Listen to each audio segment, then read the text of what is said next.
Nigerian students sent out to foreign countries on scholarship, they have refused to return, federal government cries out. The executive secretary of the Tertiary Education Trust Fund, Sonny Ekono, has said that more than 137 students who were sponsored abroad by the body have absconded, refusing to return to the country after completing their studies. He described the phenomenon as a major crisis, calling the students unpatriotic. Ekono said this while speaking to the House of Representatives ad hoc committee investigating the allegations of mismanagement of 2.3 trillion naira tertiary education tax by the fund. Some of the scholars who have been sponsored unpatriotically, when they go, they enjoy our scholarship, acquire a higher degree, then refuse to come back. It has become a major crisis. The scholarship requires that you will come back. It is required that you have a guarantor, and in many cases the guarantor has suffered undue hardship, because when you disappear we hold the guarantor to pay all the money expended on your behalf, but that has not been effective. He stated that the fund is working with the necessary stakeholders to devise effective consequences for those who refuse to return or to enforce repayment.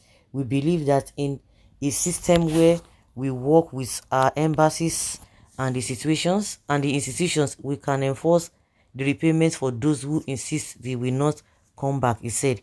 He stated that those who insist on remaining there without repaying the scholarship fund will be declared fugitives. We will write to the embassies and they will make it available to those countries, and they will not be able to get jobs. They will be seen as fugitives of law from their countries.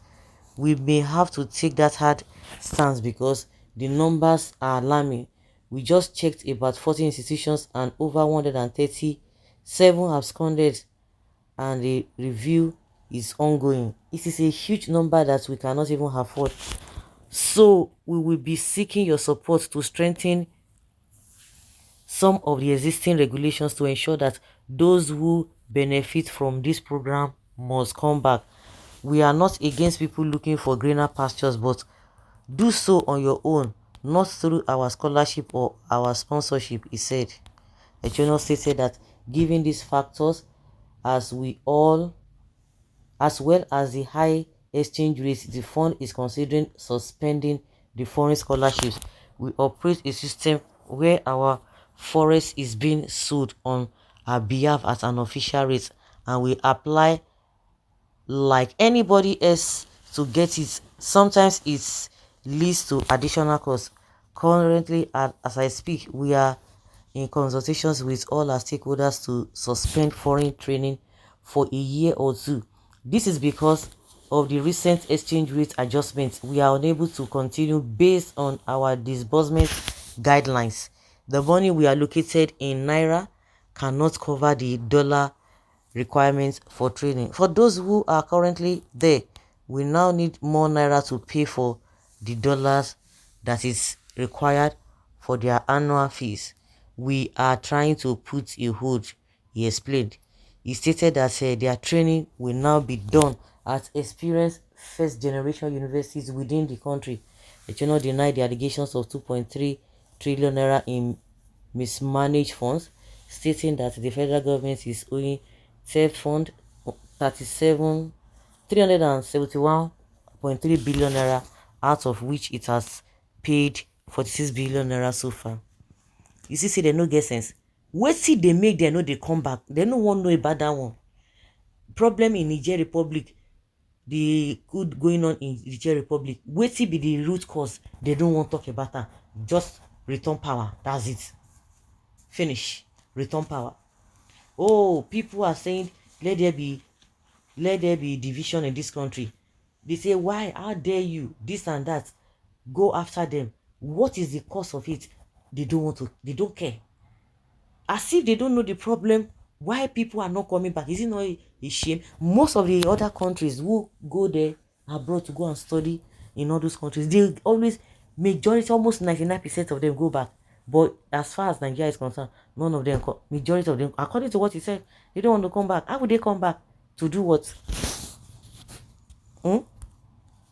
Do you want them to come back and face hardship or be killed by terrorists and security officers? We will return when you put the country in order. It is a reflection of bad leadership.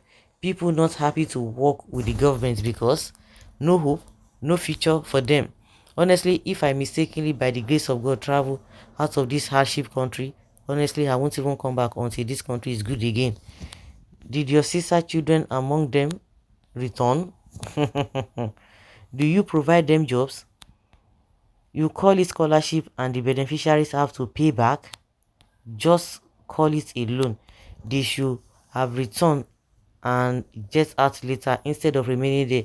Now they have blocked the chances of order. This is pure wickedness. Anybody that return must be addressed as a foolish fool. What did you keep for them when they return?